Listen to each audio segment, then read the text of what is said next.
खासदार प्रणिती शिंदे यांनी दिनांक 16 मे 2025 रोजी झालेल्या डीपीडीसीच्या बैठकीमध्ये सोलापूर लोकसभा मतदारसंघातील समस्यांचे निवारण होण्याकरिता अधिकाऱ्यांना सूचना दिल्या। यामध्ये खासदार प्रणिती शिंदे यांनी ग्रामीण भागातील उजनीच्या पाण्याचे योग्य नियोजन होत नसल्यामुळे अनेक गावांना कॅनलचे पाणी शेतीकरिता व जनावरांकरिता मिळालेले नाही। यामुळे मोहोळ तालुक्यातील वटवटे, जामगाव येथील नागरिक उपोषणाकरिता बसलेले होते। उजनीच्या कॅनलमधून तत्काळ या भागास पाणी द्यावे। मंगळवेढा तालुक्यातील गावांकरिता म्हैसाळ योजनेचे पाणी उचलण्याकरिता लावलेला पंप खराब असल्यामुळे ते दुरुस्ती अथवा नवीन बसवण्यात यावे। पीक विमासाठी नियुक्ती असलेल्या ओरिएंटल इन्शुरन्स कंपनीकडून शेतकऱ्यांची फसवणूक केली जात आहे। शेतकऱ्यांना पंचनाम्याची प्रत दिली जात नाही। 12 तासाच्या आत पंचनामे केले जात नाहीत। पंचनामाकरिता येणाऱ्या कंपनीच्या प्रतिनिधींकडून शेतकऱ्यांकडे पैशाची मागणी केली जाते।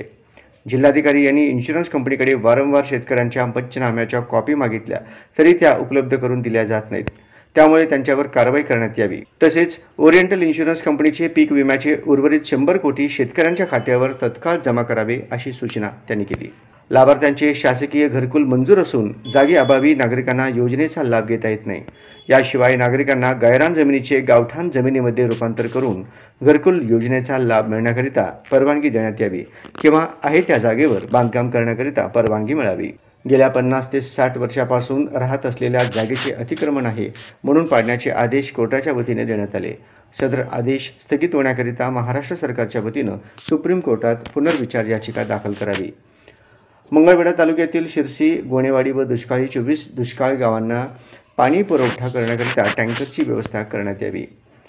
खरीप हंगामातील पेरणीकरिता शेतकऱ्यांना शासनमान्य कंपन्यांकडून उत्कृष्ट दर्जाचे व शेतीकरिता योग्य असणाऱ्या बी बियाणांचा पुरवठा करण्यात यावा। सोलापूर लोकसभा मतदारसंघामध्ये RDSS योजनेअंतर्गत मंजूर असलेल्या नवीन उपकेंद्र व सबस्टेशन कामे तात्काळ पूर्ण करण्यात यावेत। तसेच सोलापूर जिल्ह्यातील प्रत्येक गावातील विद्युत डीपीच्या समस्या आणि विजेच्या समस्या या दूर करून घ्याव्यात।